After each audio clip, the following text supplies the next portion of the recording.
It all starts in the head, what we think, how we feel, what we remember. So understanding our brain helps us better understand and care for ourselves and those around us. My next guest believes that everyone should know some brain basics, that doing so will make you a better friend, spouse, and parent. Clinical social worker Ginger Healy is joining me with an applicable lesson on neuroscience. Good to have you, sister. Thank you. Why are you so passionate about this topic, Ginger?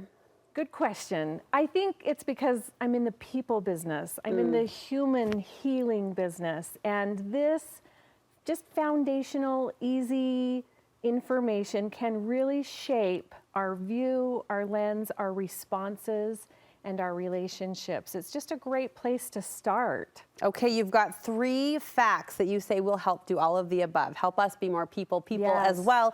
First, the brain is moldable.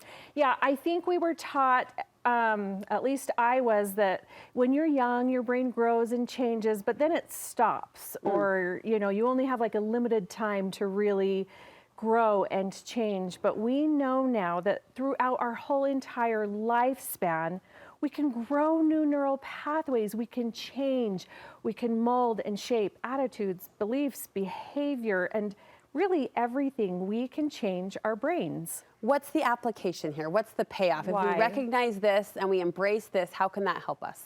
Because a lot of us, I would say, are living in a state of stuck, or aren't feeling brave enough to change, or don't know what it's going to look like on the other side, or are just unsure of what to do next.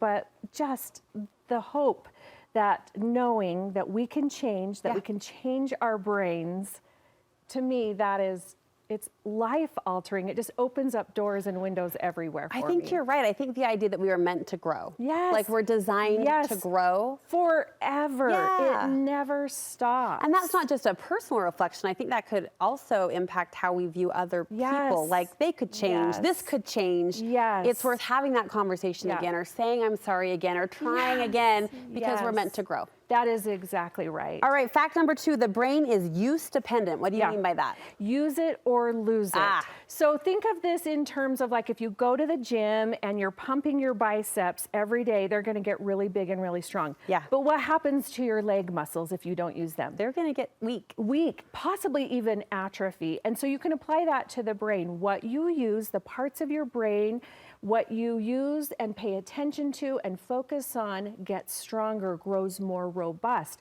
But if you're neglecting other parts of the brain, it will actually get pruned away. That's the terminology, is pruning.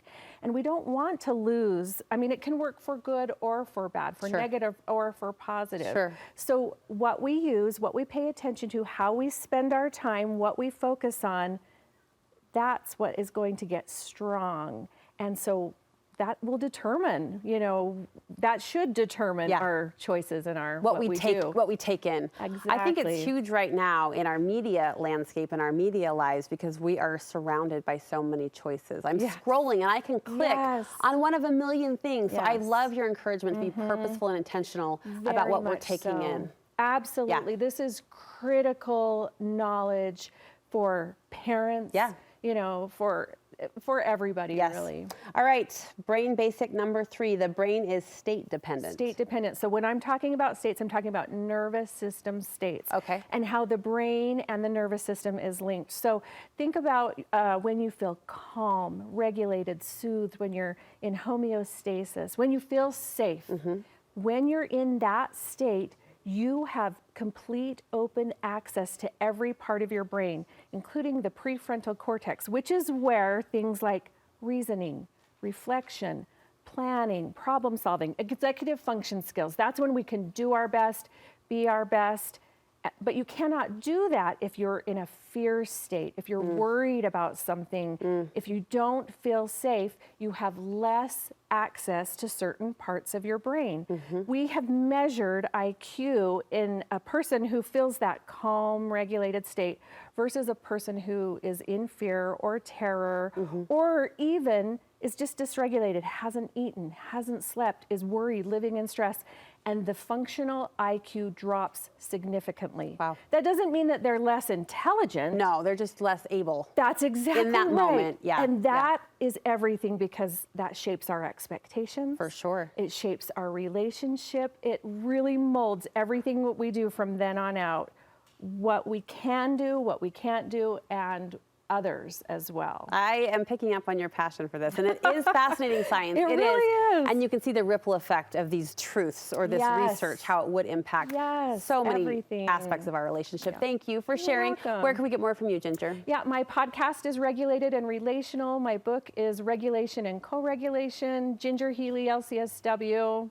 We'll post all of those resources for you on our website. Thank you. Happy New Year. Thank you.